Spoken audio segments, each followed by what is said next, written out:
Hello Aries friends, I'm Annie Botticelli and welcome to my Aries May 2021 Astrology Must Knows Horoscope Report. It's eclipse time and wild changes are coming, but fortunately for Aries placements, these eclipses are in wonderful angle for you, so hopefully that's going to bring amazing changes, and we're going to talk about the fields of life that are likely to be affected by these eclipses, and plus other things to celebrate for Aries and things to watch out for.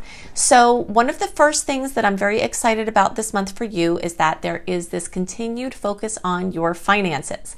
So boosts to your income, purchases of expensive or important items, cars, houses, devices, things like that are all super well supported. And in many cases, this energy can bring the money that you need to buy these things. So we've got this beautiful window still open from the middle of March through the middle of May, around May 15th, is when things start to shift. But until that point, it's perfect for your contracts, your engagements, your weddings, your agreements, your purchases of large items, your commitments, your, anything important that you have to do, your big launches of your work out into the world, your publishing things, making plans and having clarity. One of the things that I love most about this time frame between the middle of March through the middle of May is that we have this increase and much needed, long overdue period of time where we can start making some plans, where every day new information is coming, giving us clarity, helping us to make travel plans, helping us to make plans with education, plans with everything. And so you're going to still have this beautiful forward movement that Aries loves so much in the first half of May. So that's a major thing to celebrate. Plus with this stuff with the finances, like I said, if you've got to make a major purchase or do something with investing or asking for a raise or launching your business or enhancing or expanding your business, it's just raging with wonderful things for you at this time. Now, as the planets move into Gemini, as they will start to early in the month, Venus will start, Mercury will start, and then eventually the Sun will get there. Gemini placements are amazing for Aries. This means more information, things that you've been waiting on, that you've been wanting to get to, writing projects, anything having to do with your creativity at all, anything having to do with making plans, adventures, long distance travel, short travel, close by or just day trips. Things are going to heat up and be crazy busy. It makes people really restless when the energies get into Gemini, and Aries energies are already super restless. So expect that you're going to be very restless. Now, if there are things that you have to get done before you can have your adventures, before you can kind of slack off a little bit and do your fun things and let free flow take over, you will want to utilize those energies in Taurus, which are strong in April and still present throughout the earlier part of May. Because once those energies start getting into Gemini, as the May marches on, it's going to be very difficult for you to concentrate. And you'll want to have used those powers of perseverance to get those things done so that you can just sort of relax, take a break, and go have a bunch of fun. Okay, so that's very exciting. Now, one of the other, let me think about this for a second. Gemini placements. Oh yes. Okay. Friendships and social events are going to be taking front stage as well. Now, I don't know the degree to which each area is going to be open or closed at this time, but the astrology is saying the odds are much increased that things are going to be opening up. And if that is not true in your area, then you will notice that your social contacts will improve through your phone or Zoom or online or virtual connections. But whether it's virtual, whether it's in person, expect friendships to take, to kind of come back in, catch up with old friends, make new friends, make key acquaintances. And it's just kind of a busy time where you're going to be interacting with a lot of people, and it's probably going to feel long overdue and be very exciting. Okay, so Mars is going to be bringing energy to your home sector as well. And this is going to mean home projects or things that have to be addressed in your home and family. So just kind of know that that's going on. Mars is not going to be at a great angle for Aries placement. So that might mean that there's some emotion there and some things that have to be dealt with that are not as fun as the rest of these placements are, are likely going to be. So just kind of know that you are going to either have people around you being emotional, or you're going to have emotions coming up that that you might have to just kind of slow down a little bit for. And at mid-month, we are starting this retrograde energy. Okay, so what does retrograde energy mean? It means that things start moving inward and backward. Clarity starts fizzling into not having certainty, and things become more random or last minute or just left to synchronicity. Okay, so anything that was set as far as a plan in the second half of May, all of June, or early July is open for change. So the more you know and just accept and put things in place that can be easily changeable in those time frames, the easier it's going to be for you when those changes come. Some things that are called into question might turn out to happen, but they might not start gelling until the end of June or into July. So just kind of know that if things get thrown into chaos and everything that seems set and all that nice clarity and forward movement that was happening up until the middle of May starts changing, that it's changing because of Mercury retrograde. We've got these beautiful ebbs and flows. Aries people don't generally love these ebbs and flows as much as other people might, because we just want to be full bore. I say we because I have Aries rising. We want to just be full throttle all the time. But the universe sets things up for us to have checks and balances and have ways to balance out our energies. So we kind of balance out this, couple of months through the middle of March through the middle of May, just blazing forward, doing all this stuff, making all these plans, getting all this stuff done. And then it's time to rest a little bit, and you might welcome it. Some of the beautiful things that can come from this are vacations or staycations, or getting to relax a little bit. Might be that, kids are ending school and then there's a more relaxed vibe that you don't have to drive everywhere for them, or something else in your life if that particular example is not relevant. That's the kind of energy where things just get more relaxed. They get more random.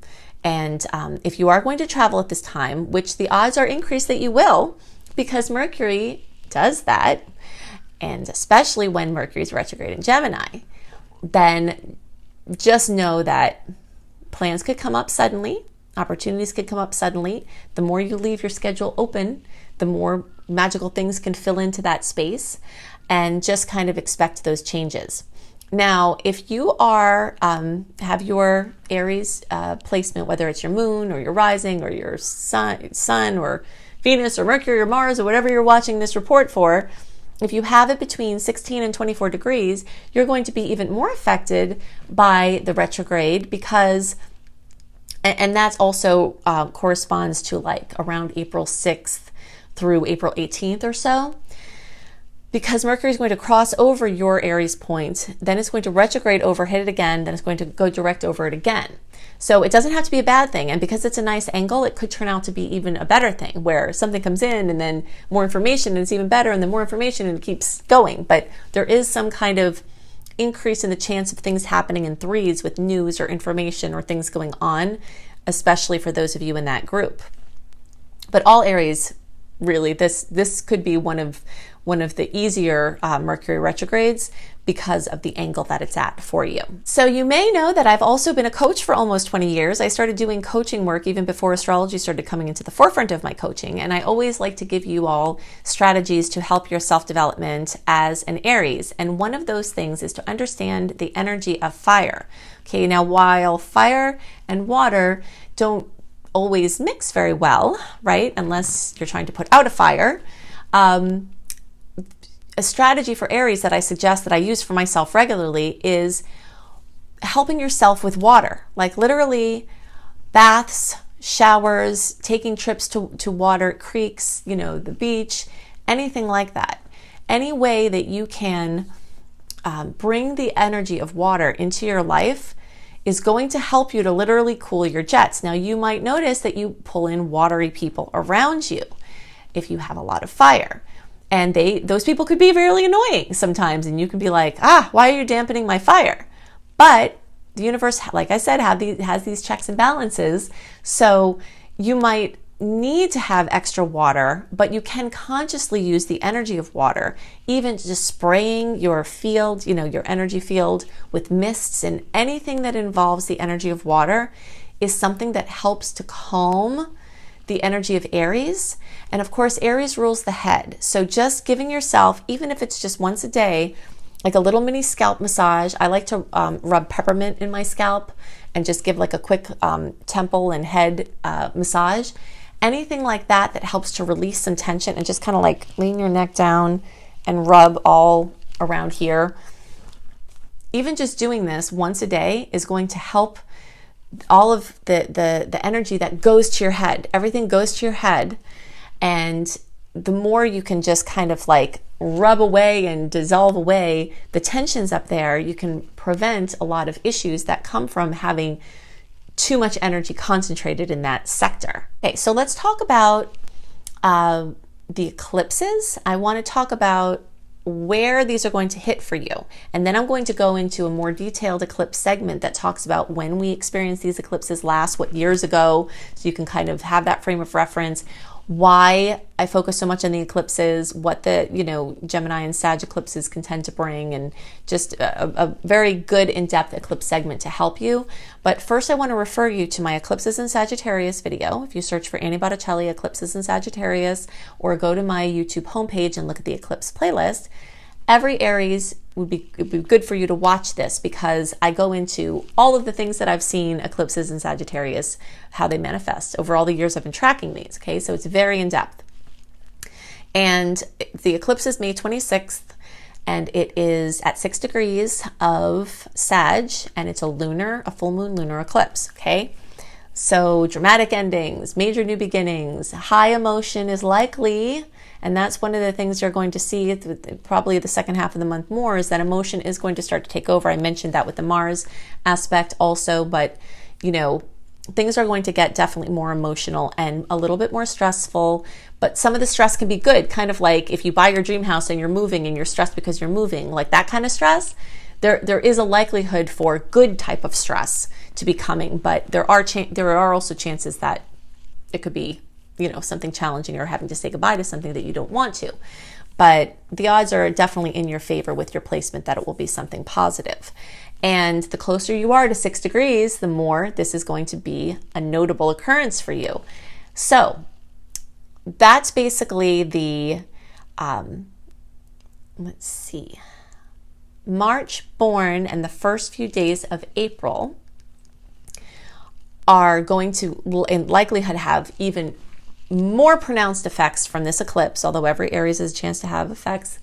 If you don't know your birth chart, I would suggest running a free birth chart online, because you might have more placements in Aries that could be close to this degree or this time frame. Okay, so March born, early April, closer to 6 degrees, so that's basically like March 26th through March 30th. We'll probably have this be the most intense, but again, that's a positive angle, so hopefully that will be positive for you.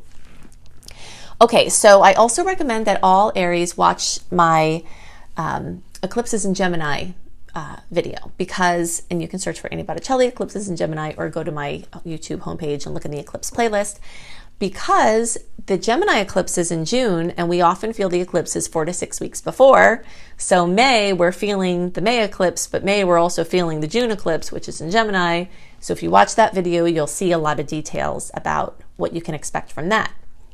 Now, for all Aries, I also recommend that you watch my Eclipses in Scorpio video, because even those of you who are in the early degree, who will be receiving this or experiencing this likely in the 9th house, which I'll get to in a second, even those of you in the early March born or early April, for whom this eclipse will be in the 9th house of Sagittarius, so the same sign as it is, or the same house as it is sign, so just extra emphasis on that Sag energy. It's on the line there between the 9th and 8th house, and all the rest of the Aries placements are going to experience this in the 8th house from the Placidus chart perspective. Okay, so all Aries watch Eclipses in Scorpio, and those of you who are in the early, it's like 0 to 11 degrees even placements, or March born early April, you already will be watching my Eclipses in Sagittarius video, because that's relevant for everyone, because that's the sign that the eclipse is in. But know that you all in that designation are also having it in that house. So that increases the odds for even more manifestations along the Sagittarian lines. But in general, I expect this to be a super supportive series of eclipses for Aries. I can't see what else you have in your chart. the eclipses could be making difficult angles to other placements you have that I don't know about, but from strictly the Aries perspective, this is definitely much better than it had been in previous years when we had those doggers of Capricorn Cancer eclipses, so hopefully this will be super positive for you. Now I want to talk about lots more details about eclipses, things to know about them, and other pieces there to help you make the most of this time. The reason why I focus so much on eclipses during eclipse time is because they bring radical change, crazy trajectory shifts where you're going in one direction, then all of a sudden, almost overnight, you're heading in a completely different direction, dramatic endings, exciting new beginnings, clearing up of karma in a major way where you feel like, wow, something has occurred and now certain patterns are just behind you, and brand new ways of being open up. It's a very exciting time. It can also be a very stressful time, and some of the changes that come are not welcome. Some of the changes that come are things that you've been trying to manifest for sometimes your whole life. And so it's just a very, very powerful time of extreme energies. The principle in physics that talks about matter never being created nor destroyed, that it simply changes form, is very evident at eclipse time. And we can see it happening in some common things, like for instance, a grandparent passes away and a grandchild is born, or something notable goes on like that type of thing. Somebody retires, but then they start their post-retirement new project, and it's like the energy of what is removed doesn't leave, it just changes into this other form in this brilliant new beginning. And so you will either be a person who is having that happen in this, especially May-June time frame, or you'll be a person who's watching people around you have crazy things going on, and in some cases holding space for them, because it can be, even positive changes can be pretty stressful or a lot to take in as you're going through a major transition. And a lot of times, if you're not the person going through that change, you're holding space for the other person, meaning you're there for them, you're holding their hand through it, or you're assisting them in some way. You can usually tell if you're going to be the person who's going through the changes or the person holding the space by the degree to which the sign and degree of the eclipse hits your personal planets. But since we have so many personal planets, we can't do that justice in general readings, but we can talk about some of that, which I tend to do, in the horoscopes. But some people go through both of it, where they're holding space for other people who are going through a lot, and they themselves are going through a lot of change. Okay, so those are some must-knows. Now, just to give you a little perspective about this particular eclipse cycle, the Sagittarius Gemini eclipse cycle. The last time we had this eclipse cycle was March 2011 through August 2012. And now it started again on May 2020 through January 2022. So it doesn't mean that everything that happened between March 2011 and August 2012 will occur again. It means that the things that occurred in that time that were related to the signs or houses that were accented for you are going to be themes that come up again. If something bad happened then, it doesn't mean something bad will happen now. It's just the areas of life that are activated, which of course I'm talking more about in, this May and June report to tell you what areas of life will be active for you from the perspective of your sun or rising or whatever you're watching for. But in general, you can think back to that time and then notice what similar themes started to come up again around May of 2020 that have been going on. Now, the other must know about eclipses is it's like an eclipse cycle has several periods of time where there is the eclipse season, where everything gets heated up and right in the forefront, and then it kind of fades into the backdrop. And then the eclipse season happens again every 6 months. This goes on, and then it heats up, and then it kind of fades in the backdrop. So you'll also have noticed that whatever themes have come up for you, we had things that came up May, June, July of 2020. It's kind of like a pot boiling. The eclipses in the astrological perspective are not like they are in the astronomical perspective. From the astronomical perspective, they happen at that time and they're done. From the astrological perspective, there's this cycle that's working in the backdrop, and it's working on areas of your life, and it's active, and then it fades in the backdrop and it's active. Okay, so this is how I like to see this, is that in May of last year, of 2020, we had the heat go up, and then in June and July it was like a rapid boil, and then you took the heat off, and then it kind of like faded out into the backdrop. And then in November and December of 2020, the heat was on again, but then, in January and then into February, March, April, we're like kind of down where the heat is off. Now, towards the end of April, the heat started coming on again of this 2021, and then May and June, we're at a full boil again with the eclipses. Then into July, it sort of starts to fade back down with the heat taken off into the backdrop. And then towards the end of the year, we'll have our final Gemini Sagittarius heat up and then fade out into January 2022, rather. And it will be done, and we'll be on to the next cycle.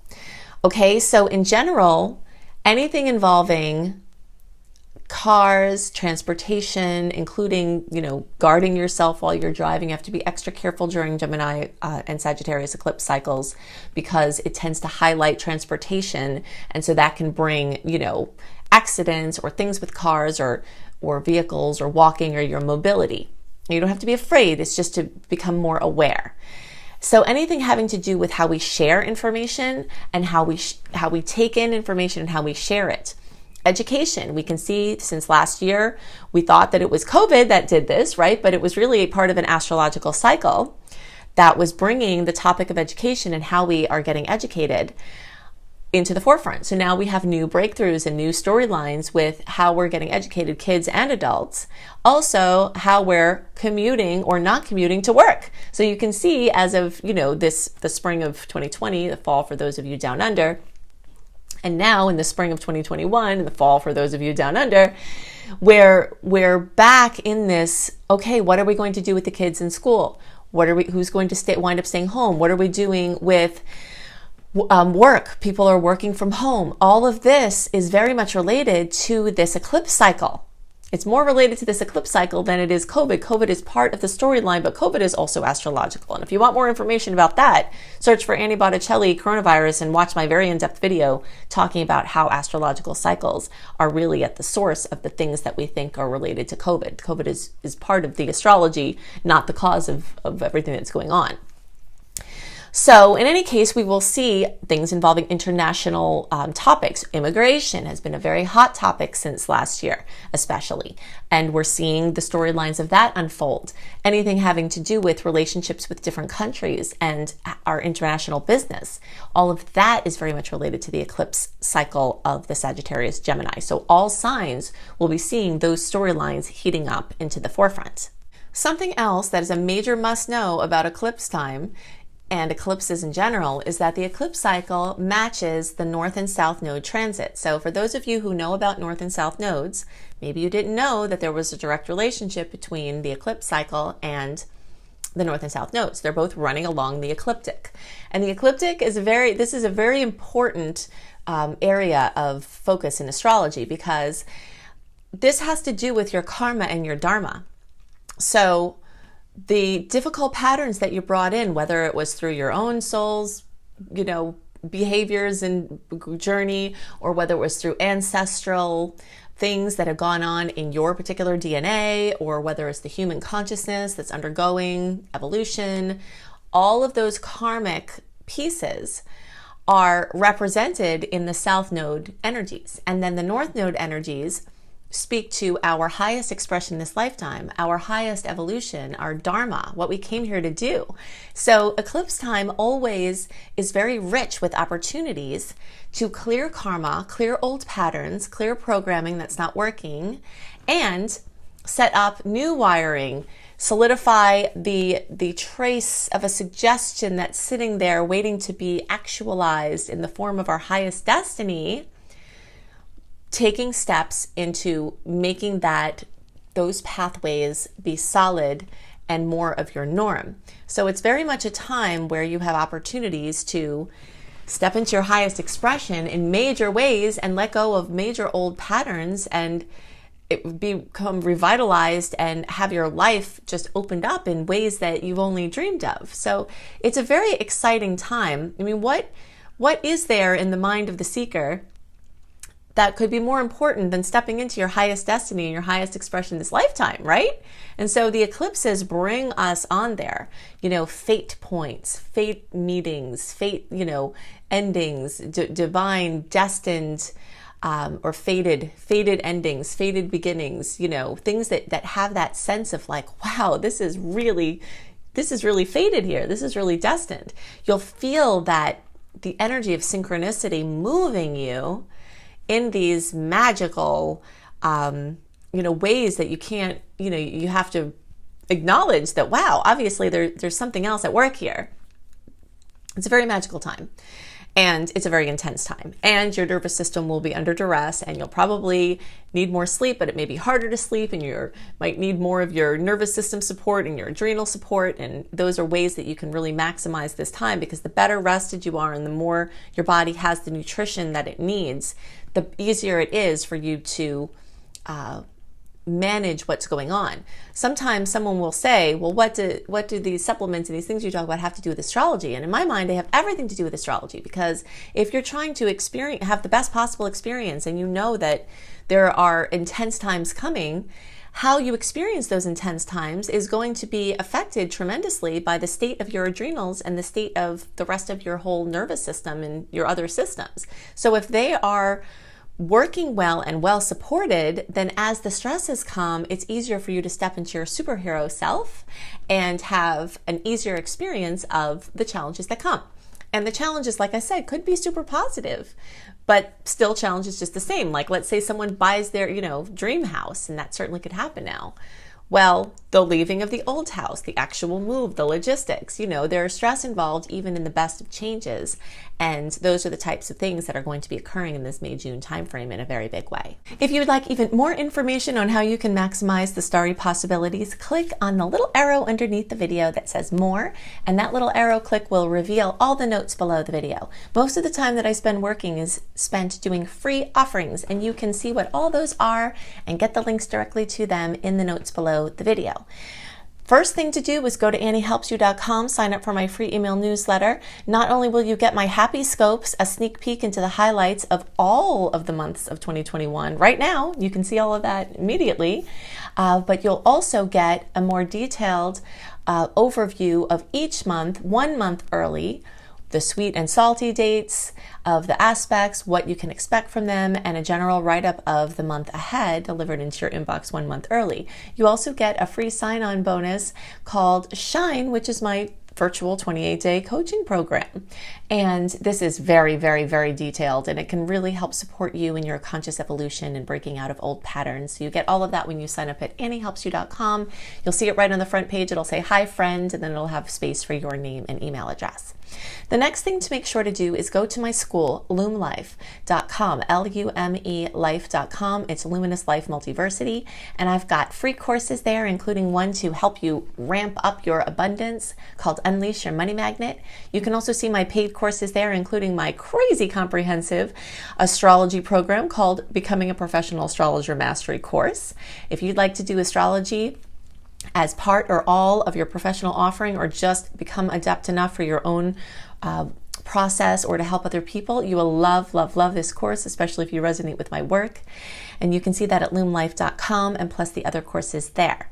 Also, to go to cozybysweetstarlight.com. That's my other beautiful website where I and a few amazing up-and-coming bloggers that I have selected to be part of this with me are giving you amazing offerings every month, and a lot of it is astrology kissed. So herbal teas for the signs and the sun's movement, hypnosis, healing frequencies for each sign. You'll love this site. It's called cozybysweetstarlight.com. Then also, don't forget about my books. I write books as well. I've got a book called Radical Prayer, Transform Your Life and the World in 28 Days. And this is a beautiful book of prayers and affirmations that you can use over a moon cycle or however you're drawn to use it. Then my very, very in-depth book called Planetology, How to Align with the Natural Rhythms of the Universe. And it does exactly that. So it's a very detailed, long, comprehensive book to help you align with the starry rhythms.